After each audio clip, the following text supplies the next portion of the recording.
بسم اللہ والحمد للہ والصلاة والسلام علی رسول اللہ اما بعد اعوذ باللہ من الشیطان الرجیم بسم اللہ الرحمن الرحیم یا ایہا الذین آمنوا قوا انفسکم واہلیکم نارا صدق اللہ العظیم۔ معزز ناظرین کرام، پروگرام تربیت اولاد کا نبوی منہج، آج اس حوالے سے ہمارا نیا پروگرام قرآن کریم میں اولاد کے حقوق کے حوالے سے ہے۔ ناظرین کرام، اولاد ہر والدین کا مطمع نظر اور خواہش ہوتی ہے۔ زندگی میں جس حصول کے لیے والدین بڑی سے بڑی قربانی دینے کے لیے بھی تیار ہیں اور اپنا متاع، اپنی جائیداد، پراپرٹی اسی مقصد کے لیے بناتے ہیں، اور اسی اولاد کے حصول کے لیے اگر ان کی پراپرٹی، جائیداد، پوزیشنز، ملکیت، ان کی زمین، ان کی دولت اگر خرچ بھی ہو جائے انہیں اس کی پرواہ نہیں ہوتی۔ بنیادی طور پر اولاد کا حصول ان کے لیے مطمع نظر ہے، تاکہ دنیا میں ان کے لیے کوئی وارث پیدا ہو جو ان والدین کے مرنے کے بعد ان کی میٹیریل جتنی بھی بلونگنگز ہیں، مادی جائیداد ہے، زمین ہے، کاروبار ہے، بزنس ہے، فیکٹریز ہیں، اور جو کچھ بھی ہے اس کا وہ وارث بن سکے۔ اس میں کوئی شک نہیں ہے کہ اس خواہش کو رکھنا اور اس کے لیے پریکٹیکل خواہش کرنا، اس میں کوئی شرعی ممانعت بھی نہیں کرنا چاہیے، لیکن بنیاد اس چیز پہ رکھنی چاہیے کہ جو شریعت نے ہمارے لیے قوانین بنائے ہیں، آیا ہماری اولاد کی تربیت اس کے مطابق ہو رہی ہے یا نہیں ہو رہی؟ کیونکہ ہمارا مال، ہماری جائیداد، ہماری زمین، ہماری فیکٹری، ہماری گاڑیاں، ہمارے بنگلے، ہمارے ولاز، ہمارے فارمز، ہمارے اپارٹمنٹس، وہ سارے ادھر ہی رہ جانے ہیں، لیکن حقیقی چیز جس نے ساتھ جانا ہے وہ روحانیت اور اسپرچویلٹی کی بنیاد پہ وہ کی گئی تربیت ہے، جو مرنے کے بعد ہماری بھی، ہماری اولاد کی بھی وارث بنے گی۔ تو ناظرین کرام، زمانہ طفولیت، بچپن کا زمانہ، جس کا آغاز ولادت سے لے کر انفینسی پیریڈ، شیر خواری کا پیریڈ، جس میں بچہ اپنے ماں کے دودھ پہ ہوتا ہے، جس کی مدت اس کی پیدائش سے 2 سال تک شریعت نے مقرر کی ہے۔ جس طرح فرمایا گیا والوالدات یرضعن اولادہن حولین کاملین، کہ مائیں اپنے بچوں کو 2 سال مکمل فیڈنگ کروائیں گی۔ ناظرین کرام، یہ وہ عمر ہوتی ہے کہ جب بچہ شیر خواری کی عمر میں ہے۔ یہ بچہ جو 6 ماہ سے لے کر آبزرویشن کی صلاحیت جس میں ہوتی ہے، وقت گزرنے کے ساتھ ساتھ یہ صلاحیت انہانس ہوتی رہتی ہے، بڑھتی رہتی ہے۔ بچہ سال کا ہوتا ہے جب اپنے لمز، اپنے اعضاء ان کو حرکت دینے کے قابل ہو جاتا ہے، تو پھر اس کے ساتھ ساتھ اس میں یہ صلاحیت بھی ہوتی ہے کہ وہ کام بھی وہ کاپی کرے، ان کو بھی ریپیٹ کرے جو اس کے والدین کرتے ہیں۔ ناظرین کرام، آپ نے اکثر محسوس بھی کیا ہوگا کہ اگر گھر میں ماں نماز پڑھتی ہے، باپ نماز پڑھتا ہے، وہ بچہ جس کو پتہ ہی نہیں ہے یہ ہے کیا ہے، یہ کیا عبادت ہے، یہ عادت ہے، یہ کیسی حرکت ہے، کیسی ایکسرسائز ہے، کیسی ورزش ہے، بچے کو تو کچھ نہیں پتہ، لیکن وہ ساتھ کھڑا ہو جاتا ہے۔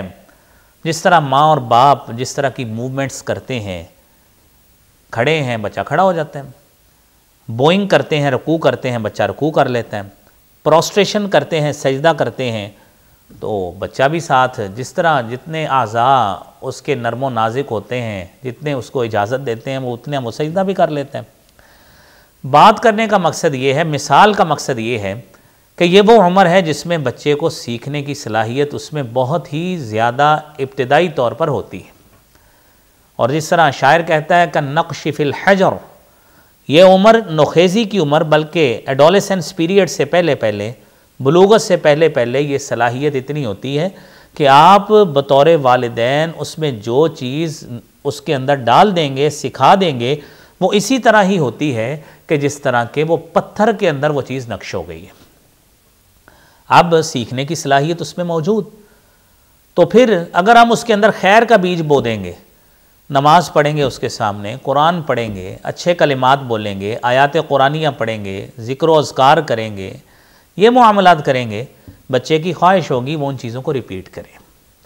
لیکن اگر والدین اس کے سامنے بد کلامی کریں گے، فحش گوئی کریں گے، غلیظ زبان استعمال کریں گے، الفاظ کا صحیح انتخاب نہیں کریں گے، گالیاں دیں گے، تو وہی بچہ یہی کام جس طرح والدین کرتے ہیں وہ وہی کرے گا۔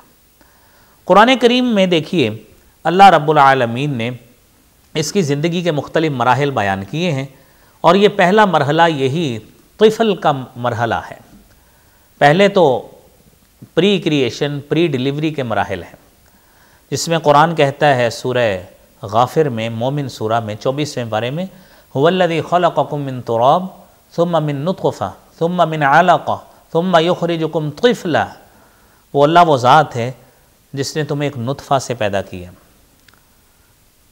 پھر کیا کیا، ثم من علقہ، پھر علقہ بنایا، ثم یخرجکم طفلا، پھر تمہیں ایک بچے کی صورت میں اللہ نے تمہیں دنیا میں تمہیں وجود بخشا، ثم لتبلغوا اشدکم، پھر اس بچپن کے مراحل کو طے کرتے کرتے اپنی جوانی کو پہنچتے ہو۔ یہ جتنی بات کی ہے یہ ساری جوانی سے پہلے پہلے، بلوغت سے پہلے پہلے کی باتیں ہیں۔ یہ بلوغت سے پہلے پہلے انسان میں یہ ساری چیزیں سیکھنے کی، سمجھنے کی، آبزرویشن کی صلاحیت آتی ہے۔ پھر وہ جو چیزیں اس نے سیکھی ہیں اس بنا پہ یہ اپنی طفولیت کے بعد ٹین ایجر کے پیریڈ کو وہ اس طرح گزارتا ہے جو اس نے وہاں پہ سیکھی۔ پھر فرمایا ثم لتکونوا شیوخا، اس جوانی کے بعد پھر بڑھاپے کی طرف تم چلے جاتے ہو۔ تو ناظرین کرام، امام رازی رحمۃ اللہ علیہ تفسیر الکبیر میں فرماتے ہیں کہ انسان کی زندگی کو اللہ تعالیٰ نے 3 مراحل میں بنایا ہے، لیکن امام رازی کے اس قول سے پہلے وہ بات پہ آنا چاہیے جو حضرت رسول اللہ صلی اللہ علیہ وسلم نے بیان فرمائی۔ حضرت عبداللہ بن مسعود رضی اللہ تعالی عنہ حدیث کے راوی ہیں، فرماتے ہیں حدثنا رسول اللہ صلی اللہ علیہ وسلم وہو الصادق المصدوق، آپ صادق و مصدوق صلی اللہ علیہ وسلم نے ہمیں حدیث بیان کی۔ وہ کیا ہے؟ فرمایا ان احدکم یجمع خلقہ فی بطن امہ 40 یوما نطفۃ، اللہ تعالیٰ نے تم میں سے ہر ایک کی تخلیق کا مرحلہ یہ رکھا ہے، یجمع خلقہ فی بطن امہ 40 یوما، کہ اس کے ماں کے بطن میں اس کے 40 دن گزرتے ہیں جس میں نطفہ زائگوٹ کی صورت ہوتی ہے، ثم یکون علقہ، پھر 40 دن علقہ جمے ہوئے خون کی صورت ہوتی ہے، ثم یکون مضغہ، یعنی پہلا صورت نطفہ کی، پھر اس کے بعد علقہ کی صورت، اور پھر لوتھڑے کی صورت۔ اس طرح 120 دن گزرتے ہیں، پھر اس میں جان پڑتی ہے، اور پھر تخلیق کا مرحلہ شروع ہوتا ہے باقاعدہ جب جان پڑتی ہے۔ اب جب انسان کی پیدائش ہو گئی، پیدائش میں اس نے بلوغت سے پہلے پہلے یہ تمام آبزرویشنز جو ہیں وہ اس نے سیکھ لی، بلکہ اس کے ساتھ ساتھ اب امام رازی نے جو تفسیر الکبیر میں لکھا ہے کہ انسان کی زندگی کے 3 مراحل ہیں، ایک ہے بچپن، ایک ہے جوانی، اور ایک ہے بڑھاپا۔ جب بچپن ہے تو انسان انتہائی نحیف اور کمزور ہوتا ہے، اس میں قوت برداشت نہیں ہوتی، معاشرے کو جو مختلف قسم کے معاشرتی تھپیڑے ہوتے ہیں وہ ان کو برداشت نہیں کرتا، کیونکہ بچہ ہوتا ہے، قوت برداشت نہیں ہوتی، امیونٹی پاور وہ نہیں ہوتی، ریزسٹنس کی کیفیت وہ نہیں ہوتی۔ تو اس کے بعد جوانی میں یہ چیزیں ہوتی ہیں۔ وہ کہتے ہیں کہ اللہ رب العالمین نے قرآن کریم میں پہلے بچپن کی کیفیت بیان کی، پھر جوانی کی کیفیت بیان کی جس میں یہ ساری چیزیں انسان برداشت کر سکتا ہے، ثم لتکونوا شیوخا، پھر جب انسان بوڑھا ہو جاتا ہے، بڑھاپے میں وہی عادتیں جو اس کی بچپن میں تھیں وہ دوبارہ اس کے اندر منتقل ہو جاتی ہیں۔ گویا انسان کی جو زندگی کا ڈیوریشن ہے اس میں 66% وہ کمزوری کی بنا پہ زندگی گزارتا ہے۔ قرآن کریم میں دوسرے مقام پہ اللہ رب العالمین نے انسان کی اس کمزوری کو بیان کیا، فرمایا اللہ الذی خلقکم من ضعف، سورہ روم میں، کہ وہ اللہ وہ ذات ہے جس نے تمہیں کمزوری سے پیدا کیا۔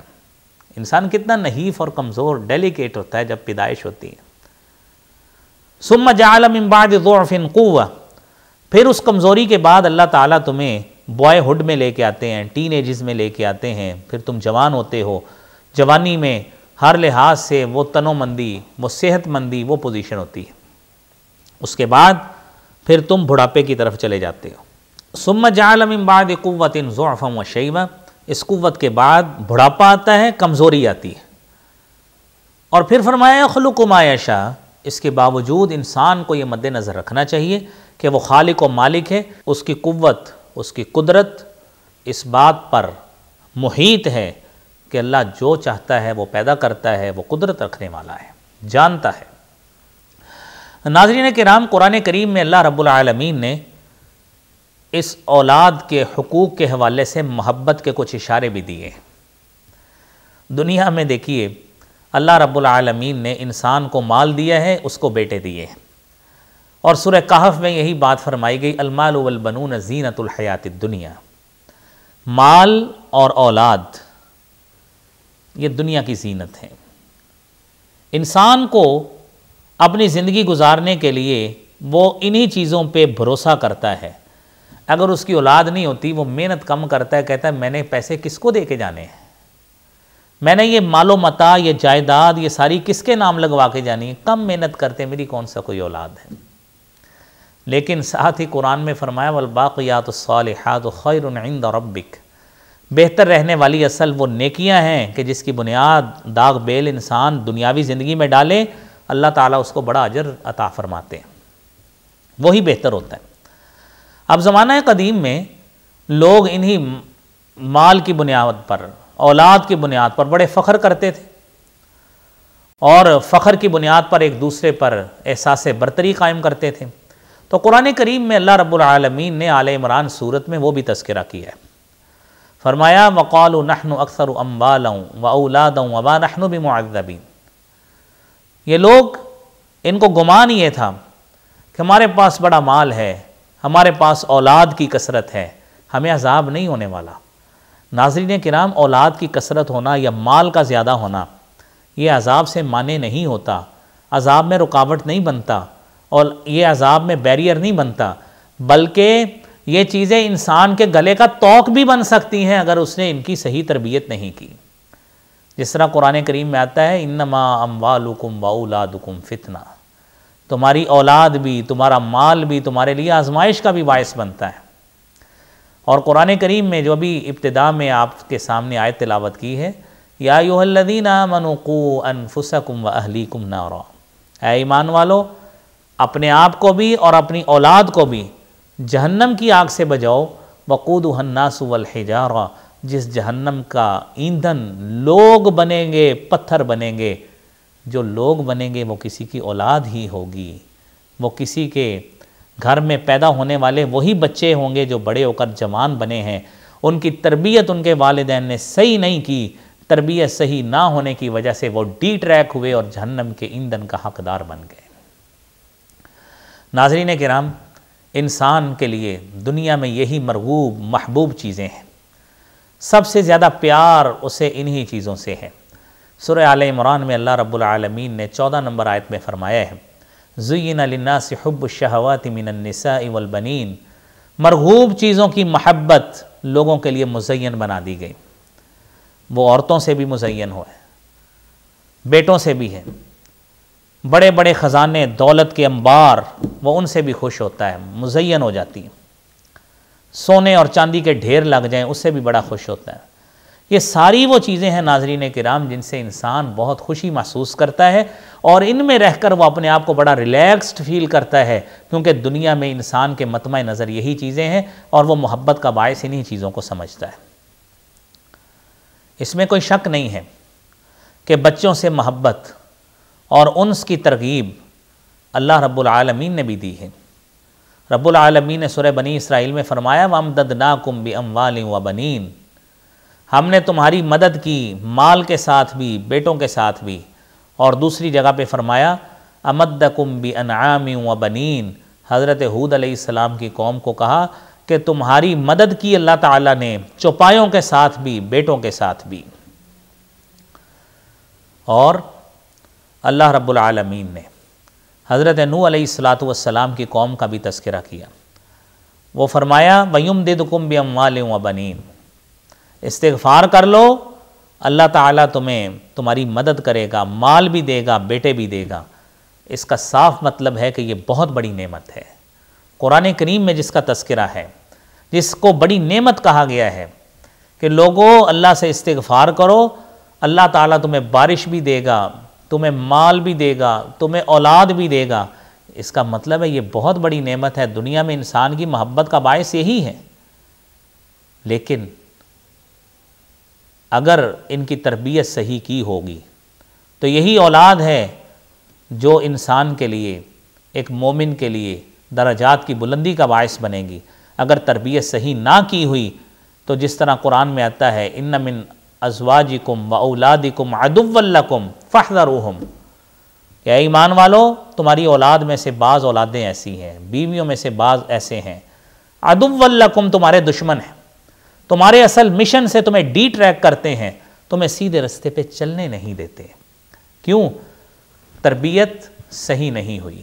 جب تربیت صحیح نہیں ہوئی تو اس کا صاف مطلب یہی ہوا کہ وہ ڈی ٹریک کرنے میں ممد و معاون ہوں گے، صحیح راستے پہ لانے کے لیے نہیں۔ قرآن کریم میں اللہ رب العالمین نے اولاد کی محبت کے حوالے سے تذکرے بھی انبیاء کے کیے۔ حضرت ابراہیم کا تذکرہ کیا ہے کہ فَبَشَّرْنَاهَا بِإِسْحَاقَ وَمِن وَرَاءِ إِسْحَاقَ یعقوب، کہ ہم نے حضرت ابراہیم کو اسحاق کی خوشخبری دی اور ساتھ یہ بھی خوشخبری دی کہ اسحاق کے بعد اللہ اسے یعقوب بھی عطا فرمائیں گے۔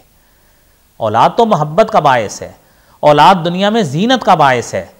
اللہ نے پھر اسحاق کو بھی نبی بنایا، یعقوب کو بھی نبی بنایا۔ قرآن کریم میں اللہ رب العالمین نے حضرت زکریا اور یحییٰ کا بھی تذکرہ کیا، جن کا تذکرہ اس انداز سے ہے ربی حبلی من لدنک ذریۃ طیبہ، اے اللہ من لدنک ذریۃ طیبہ، اپنی طرف سے مجھے پاکیزہ طیب اولاد اللہ دے، نیک اولاد دے۔ ان کا تذکرہ بھی موجود۔ اور پھر ہمیں یہ بات سکھائی کہ اولاد صرف سادی اولاد نہیں، نیک اولاد اللہ سے مانگو۔ سورہ فرقان میں 74 نمبر آیت میں اللہ رب العالمین فرماتے ہیں کہ عباد الرحمن کی خاصیت یہ ہے، نیک بندوں کی، مومنوں کی خاصیت اور خصوصیت یہ ہے ربنا ہب لنا من ازواجنا وذریاتنا قرۃ اعین، دعا کرتے ہیں اللہ تعالیٰ ہماری ازواج سے بھی، اللہ ہماری اولاد سے بھی، اللہ ہمیں آنکھوں کی ٹھنڈک عطا فرما۔ تو ناظرین کرام، یہ قرآن کریم میں بچوں سے محبت، اولاد سے محبت کے یہ اصول وضع کیے گئے ہیں۔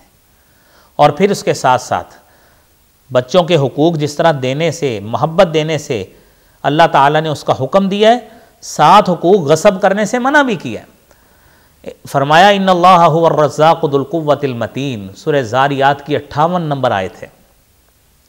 ان اللہ هو الرزاق، وہ اللہ بڑا رزاق ہے، بڑی قوت والا ہے، مضبوط قوت والا ہے، وہ خالق و مالک ہے، وہ رزق دینے والا ہے، تم رزق کے نات کے بند کرنے والے کیسے بن گئے ہو۔ اور پھر سورہ بنی اسرائیل کی 31 نمبر آیت میں فرمایا لا تقتلوا اولادکم خشیۃ املاق، اپنی اولاد کو بھوک اور افلاس کے ڈر سے قتل نہ کرو، نس بندی نہ کرو، اولاد کے خاتمے کی کوشش نہ کرو۔ نحن نرزقہم وایاکم، ہم ان کو بھی رزق دیں گے، ہم تمہیں بھی دیتے ہیں۔ ان قتلہم کان خطئا کبیرا، کیونکہ ان کا قتل بہت بڑا گناہ ہے۔ تو ناظرین کرام، اس حوالے سے ہمیں اپنی انسائٹ، اپنی بصیرت، اپنی سوچ اور اپنی فکر، اس کی الائنمنٹ کرنی چاہیے کہ اللہ رب العالمین نے قرآن کریم میں کتنے پیارے انداز سے یہ باتیں ہمیں سمجھائی ہیں۔ اور صرف یہی اولاد نہیں، بسا اوقات یتیم بچے وہ بھی زیر کفالت آ جاتے ہیں، ان کا بھی تحفظ کرنے کا حکم دیا ہے۔ سورہ نساء کی 2 نمبر والی آیت میں فرمایا آتوا الیتامی اموالہم، یتیموں کو ان کا مال دے دو، کیونکہ یہ جو مال ہے تم اس پہ قابض بنو گے، اگر اس پہ قبضہ کرو گے لا تتبدل الخبیث بالطیب، مال پاک مال کو خبیث مال ناپاک کے ساتھ مت ملائیے، برا ارادہ نہ کیجئے مال کے ساتھ۔ دنیا میں مال بیٹے محبت کا بھی باعث ہوتے ہیں، لیکن اس کے ساتھ ساتھ یہ جنت اور جہنم دونوں کا باعث بھی بن سکتے ہیں۔ تو ناظرین کرام، قرآن کریم میں پھر ان کے نسب کے تحفظ کا بھی اہتمام کیا گیا ہے۔ سورہ احزاب کے ابتدا میں 5 نمبر آیت میں اللہ رب العالمین نے فرمایا ہے کہ تم لوگ جب بچوں کو اڈاپٹ کرتے ہو، لے پالک بناتے ہو، متبنہ بیٹا بناتے ہو، مت کرو ایسے، ان کی ولدیت مت بدلو، ان کی نسبت نہ بدلو، اس نسبت کے بدلے جانے کی وجہ سے ان کے حقوق غصب ہوتے ہیں، ان کو وراثت میں حق نہیں ملتا۔ کدھر سے وہ حق لیں گے؟ آپ نے تو اس کے والدین کا نام ہی بدل دی ہے۔ فرمایا ادعوہم لآبائہم، ان کو ان کے باپ کے نام سے پکارو، ہوا اقسط عند اللہ، یہی بات اللہ کے ہاں زیادہ انصاف والی ہے۔ ان کے باپ کی طرف نسبت کرنی ہے، کیونکہ قرآن میں ہی یہ حکم ہے، اگر ان کی نسبت صحیح نہیں کریں گے، ان کا پہلا حق ہی غصب کر دیا آپ نے، ان کی نسبت ہی صحیح نہیں کی۔ یہ قرآن کریم میں ان کا حق دیا گیا ہے۔ تو ناظرین کرام، نبی کریم صلی اللہ علیہ وآلہ وسلم نے اس نسب کو کھیل تماشا بنانے سے منع کیا ہے کہ آپ اس کو اپنی مرضی سے بدلتے رہیں، شریعت میں اس چیز کی اجازت نہیں دی گئی۔ حضرت سعد بن ابی وقاص اور حضرت ابو بکر رضی اللہ تعالی عنہما دونوں روایت کرتے ہیں، نبی کریم صلی اللہ علیہ وآلہ وسلم نے فرمایا کہ جو شخص اپنے باپ کے علاوہ کسی دوسرے کی طرف نسبت کرتا ہے، اپنے خاندان اور قبیلے کو چھوڑ کر کسی دوسرے خاندان، قبیلے، ٹرائب، کلین کی طرف نسبت کرتا ہے، اپنا قبیلہ بدلنے کی کوشش کرتا ہے، یہ سمجھتے ہوئے کہ شاید اس میں زیادہ عزت ہے، شاید اس میں ریفرنس زیادہ ہے، رسپیکٹ زیادہ ہے، معاشرے کا سٹیٹس اس برادری میں، اس قبیلے میں زیادہ ہے، فرمایا فالنار اولا بہما، جہنم کی آگ اس کی زیادہ حقدار ہے۔ حضرت رسالت مآب صلی اللہ علیہ وآلہ وسلم نے اس طرح حقوق کا تحفظ کیا ہے۔ اور پھر ناظرین کرام، حقوق کس اعتبار سے دیے؟ بچہ پیدا ہو گیا، ختم ہو گئی بات؟ نہیں، پیدائش کے بعد پہلا حق اس کو یہ دیا جو والدین کے ذمہ ہے، والدہ کے ذمہ خصوصاً، وہ یہ ہے والوالدات یرضعن اولادہن حولین کاملین، کہ ماں اس کو 2 سال دودھ پلائے گی، یہ بچے کا پہلا حق ہے جو ماں سے اپنی سے وصول کرے گا۔ 2 سال دودھ پلائیں۔ ماں کو اگر کوئی طبی مسئلہ ہے، ڈاکٹر نے منع کیا ہے، یا کوئی ایسی اس کے اندر فزیکل ویکنس ہے، تو وہ ایک علیحدہ ایک ایکسیپشنل کیس ہے۔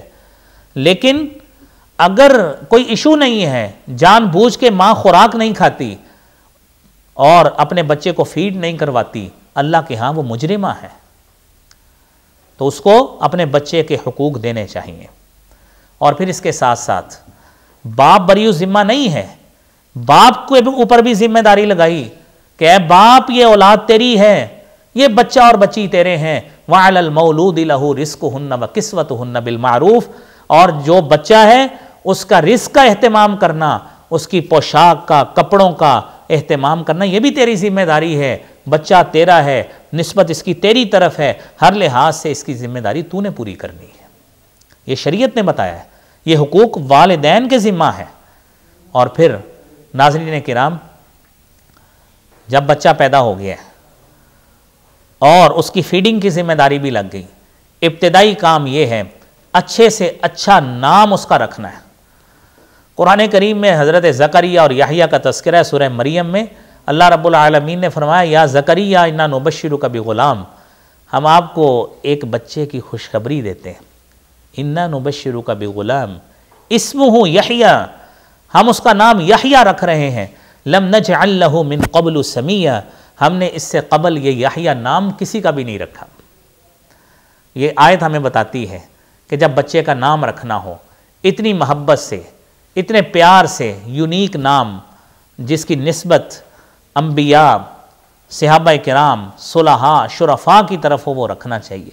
تو یہ قرآن کریم نے یہ حقوق بیان کیے ہیں۔ تو ناظرین کرام، ان حقوق کی ادائیگی میں ہمیشہ والدین کو اپنے ترجیحی طور پر اس کا تعین کر کے اپنی زندگی میں ان چیزوں کو امپلیمنٹ کرنا چاہیے۔